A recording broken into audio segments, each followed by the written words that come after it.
Kantara is something change my life. അത് എത്ര പറഞ്ഞാലും മതിയാവാത്ത കാര്യം. കാരണം കാന്താര ഒരു ചെറിയ കന്നഡ പടമായിട്ട് അന്ന് നമ്മുടെ കയ്യിൽ വന്നു. ഒരു കന്നഡ പടം, അത്രയേ ഉള്ളൂ. നമ്മൾ ആ സിനിമ കാണുന്നു. ആ സിനിമ കണ്ട് ഒന്നുമില്ല. ഞാനും ഋഷഭ് വന്നിട്ട് ഇവിടെ ഷൂട്ടിങ്ങിന് വന്നു. കാന്താരയുടെ ഒരു പാച്ച് എടുക്കാൻ വേണ്ടി വന്നപ്പോഴാണ് കൊച്ചിയിൽ ഞാൻ ഉണ്ടായിരുന്നു ആ സമയത്ത്.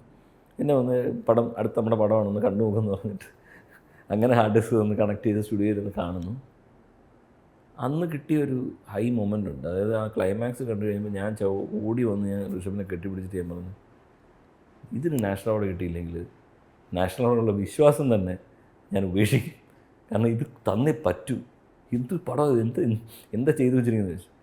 അപ്പോൾ പുള്ളി പറഞ്ഞു, ചേട്ടാ ഇത് ട്രൈ പണിയിരിക്കോ എന്നുള്ള രീതിയിൽ പറഞ്ഞു. പുള്ളി നന്നായിട്ട് തമിഴ് സംസാരിക്കും.